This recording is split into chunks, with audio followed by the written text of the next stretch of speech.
Late start here. I was working a little bit late. I'm always working. Glad my cat could join me. She hears me talking. That's her cue to come out. So, welcome to the show, Lucy. I'd like to welcome all of you as well with a little bit of a rundown of what we're going through tonight. Brad Little, a chainsaw, education choice, and the Take Back Idaho pack. It's all on the way on Steph Lucas Live.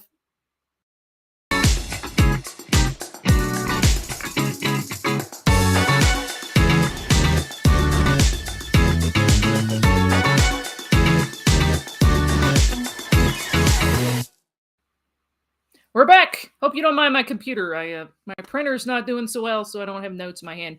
It's fine. It's how we roll here. We're gonna roll with it, guys. Last week, I think I struck a nerve. Normally, the left, or those who identify as right but are actually left, do a really good job of ignoring me. But when I broke down the agenda of Take Back Idaho last Steph Lucas Live, I guess I struck a nerve. I could be getting internet famous, perhaps, as the angry left made comments on my webcast, one going so far as to saying that the IFF preferred was, quote, barefoot and stupid, to which I took great offense because I was wearing shoes that entire webcast. Thank you very much. So to continue our conversation about Take Back Idaho, yes, I'm wearing shoes, no, I'm not going to show you, I thought we could compare some of their recent misrepresentations of school choice versus the Idaho Freedom Foundation's documented stance on common education choice myths in Idaho. It's under the Idaho Freedom Foundation's American Education. Well, it's on their website, okay, and it's the American Center for Education. We're going to go over that a little bit. But first, it's May the 4th. Don't think I was going to let you off easy. Pop quiz, informal poll. Who wore it better? Hillary Clinton or Emperor Palpatine? Give me your opinion in the comments. Do you think Palpatine looks more resplendent than Hillary? Let me know. We'll bring that up a little bit later. Okay. Next, I want to start off with a story about Brad Little and chainsaws. You heard that right. What do I mean by this particularly? Well, and don't laugh at the graphic. I kid you guys not. I Googled Brad Little and a chainsaw, and that is literally what came up. Okay, it's the best I can do on short notice. KTVB in Boise, in a public service type piece, I suppose, took very seriously the comment on Governor Brad Little's recent ad where he's literally using a chainsaw without eye protection in a commercial because he wanted to demonstrate how he took a chainsaw to state regulations. Well, in spectacular fashion, KTVB completely misses the point of other things we'd be worried about besides Brad Little and the way he uses a chainsaw, and they actually went so far as to bring on a wildlife firefighter to review the footage of Brad Little and his chainsaw use. My first thought was, fortunately, I am not too particularly concerned. My kids will see Brad Little and think immediately that he's so cool they want to go run around the house with a chainsaw. Much less he's a chainsaw without eye protection. I am confident in my parenting abilities as far as that goes. I wish the state, though, would have faith in my abilities as a parent.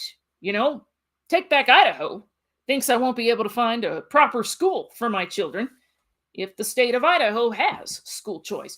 A recent op-ed from a board member of Take Back Idaho laid that out to some effect. Let's find that quote, shall we? Let's bring up, first and foremost, this is Take Back Idaho. That's their website. Apparently, Idaho's got a smog problem now. I didn't know. But this is what we went over last week. It's Take Back Idaho. They lay out their goals right there on their little homepage. And one of those is about education, one of those points. We'll get to that in just a minute, what they say about it. In the meantime, I want to bring up this op-ed I found by a member of Take Back Idaho. Where's the quote? Have it here. There we go. Okay. Take Back Idaho in a recent op-ed takes offense at the term rhino, right? These so-called rhinos want to restore the legislature to a group of individuals dedicated to educating our children, working together to solve our chronic problems and restoring a sense of community and common purpose in the state. I brought this up last week. It's on their website. Same quote in their op-ed. That's their purpose. Very general purpose. Well, rhinos. They like general things, so that sounds just like something a rhino would say. But let's get to one of these general things, and I think I have an idea of what they mean. A group of individuals dedicated to educating our children. I brought that up last week. I said this means they're all about public schools. Okay, they don't want anything to do with private schools. I would even dare say charter schools, because I've said before, the only time public schools like to talk about how great charter schools are is when the subject of school choice comes up. And then all of a sudden it's a real love fest, okay, that public schools have for charter schools. And they say, well, we do have school choice. We have charter schools. That's real interesting, because as someone who has witnessed the startup of several charter schools, when you go to the school board and say, hey, could we start a charter school? Okay, that district almost inevitably says no. Okay, so public school system really not a big fan of charter schools unless they need to bring that up as a school choice option. But I digress. Let's get back to this Take Back Idaho op-ed. Here's another line. Okay. Among other things, they brought up a point about rural schools. We'll get to that in just a minute. They're talking about the Idaho Freedom Foundation has an evil plan to dismantle public schools, dogs and cats living together, mass hysteria, etc., etc. And then this quote: in most rural areas of Idaho, instruction would have to be online. Schools would no longer be answerable to elected and accountable local school boards. Transpose that S. I see a mistake there, but too late now. You get the general idea. Let's move on over to some of the points I could make here. Here's just a couple. All right. Private schools receiving money from parents are held accountable by parents that are giving the private schools the money. What a novel concept, right? Control given back to the parents. Very extreme, I've heard. Point number 2, I will tell you, school boards really can't be held accountable by taxpayers anyway because of the effect of labor unions, aka teachers' unions, on school board policy, school board elections, and really anyone that's going to get elected in Idaho. You don't want to anger the teachers' unions. That's a big deal. Now, if you need further proof of this, let me just give you some personal experience. Anyone with a phone who regularly receives texts around school board election or school board recall time knows just what I'm talking about. Usually it's a text with, hi, I'm a teacher with fill in the blank school, and I'm here because I would like you to vote for this candidate, fill in the blank, right? We've all seen it. I've seen it many times. That's just the tip of the iceberg. Remember when you wanted to get your kid back in school, September of 2020? The teachers' unions on my side of the state completely flipped out. They were at rallies out in front of the school, red t-shirts on. I had one teacher say to me, how many teachers have to die? How many students have to die before we take this seriously? They were all for school like 2 days a week, right? Now, I'm sure this man was bitterly disappointed when teachers and students were not, in fact, dropping dead of COVID. However, if you want to run for elective office in Idaho, just don't make the teachers union mad. And getting back to COVID, you saw how they held the entire city hostage and wouldn't let these children go back to school for like literal years, okay? So don't come at me with school boards can be held accountable by taxpayers and parents. Labor unions really make that difficult. That's the point I wanted to bring up. Now, as you see, citation needed. I gave you Steph Lucas's citation. I have an even better citation for you. It's from the Center for American Education's downloadable report, and this is common myths about debunking common myths about school choice in Idaho. Let's get back to what the Take Back Idaho board member op-ed said about Idaho schools and rural, not being enough public school options. You know what? Let me just bring that up real quick, guys. I want to get this quote correct. Here we go. Okay, in most rural areas of Idaho, instruction would have to be online. Okay, so we already addressed schools will no longer be answerable to elected and accountable local school boards. Well, a lot of people would argue that's not happening anyway because of the labor unions. But moving back to the rural areas of Idaho, they're saying instruction would have to be online. Let's go to a real citation from the American Center for Education's Debunking Common School Choice Myths in Idaho. Myth 1, education choice does not benefit rural students. And you can find this on Idaho Freedom Foundation's website. I'm just going to read you some of the information from this. All right. According to opponents, education choice amounts to a false choice because there are few alternative education options nearby. If private or charter schools exist within a reasonable traveling distance, transportation costs could be prohibitive for many rural families who rely on bus services provided by the public schools. These are just some of the myths. Additionally, because of the poor broadband network available in some rural areas, students might be unable to access online courses and materials and would not benefit from alternative programs that permit such options. Here we go. On the contrary, many rural families do have access to alternative schools within a reasonable distance. They cite a 2017 study by the Brookings Institute estimated that a significant percentage of families in rural areas resided within 10 miles of an alternative school. 69% of those families resided within 10 miles of a private school. Within the same radius, 60% of rural families would likely benefit from an intra-district choice policy, which allows children to attend a different public school.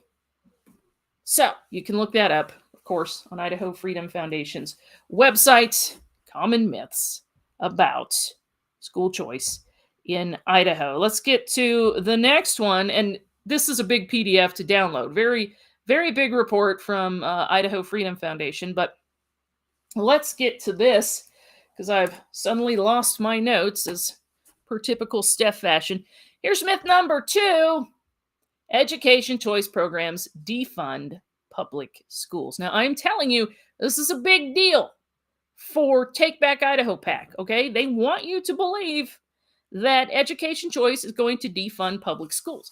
You're saying, oh, have they come out and said that? Well, there's articles on their website to that effect, but also in this op-ed I'm talking about, of course, they bring up that they just simply want candidates that are dedicated to educating our children. I'm telling you, that is double speak for rah-rah public schools and teachers unions. I went over this last week.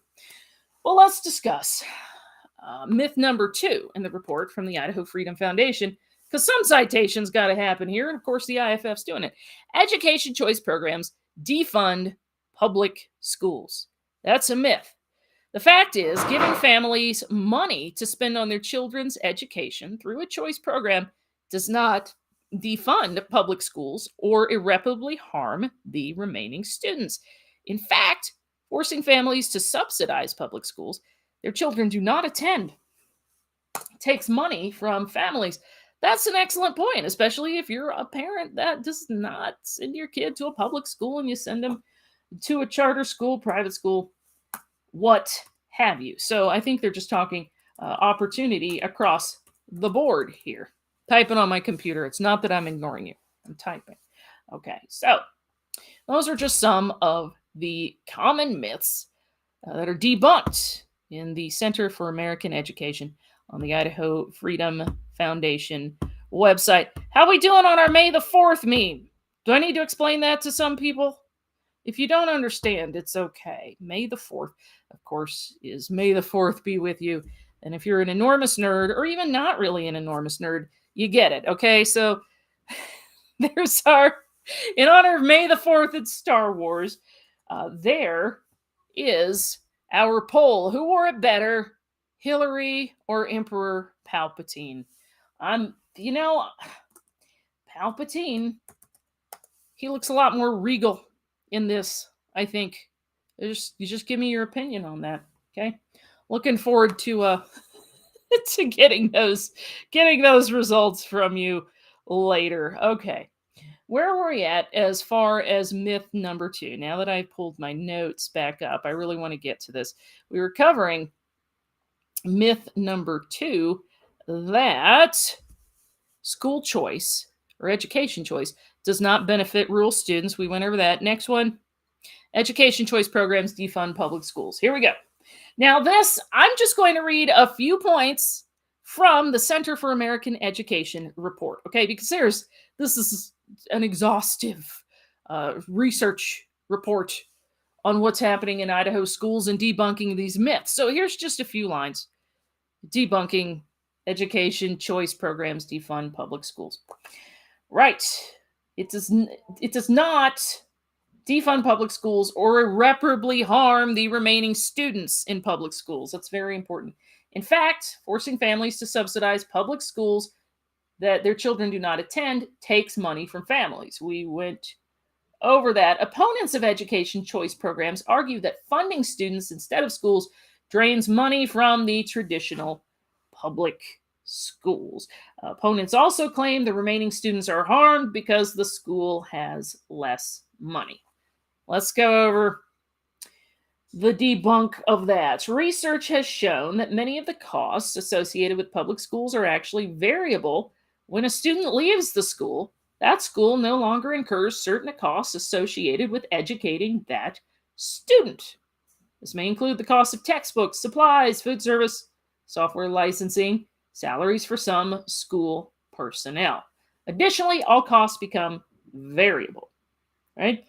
Moreover, all private businesses have fixed costs. Private actors must adapt to market demand and serve their customers to meet those costs or risk losing their market share. That's just some of the talking points from Center for American Education and debunking one of those myths that, yeah, you're going to get out there from the Take Back Idaho Political Action Committee. So those are some of the things I wanted to go over with. We're doing well on our poll here. I don't think I should show the picture again. May the 4th award better, Hillary or Palpatine. Anyway, that is how the broadcast started. Brad Little with a chainsaw. And now we're ending with some myths debunked about school choice. So I hope you enjoyed this episode of Steph Lucas Live. Sorry it was a little late. Like I said, I was still working. Plus, my neighbor was mowing his lawn, and it just was really messing with this. I know, I didn't want to put you through that. So he's done mowing his lawn now. We're good. Steph Lucas Live was ready to go. And now it's ready to end. It's been great to have you here. I'll be back next week. Happy to see you. And then, in the meantime, sorry, trying to find my buttons here. Sometimes it's hard to be pressing stuff and talking at the same time. I'm getting used to it, though. Anyway, that's just a little bit more about Take Back Idaho. Really upset a lot of people. Well, at least a few last week, but hey, at least I wore shoes this time. Wait, I was wearing them last time, too. That's why I took offense to that. Okay, see you back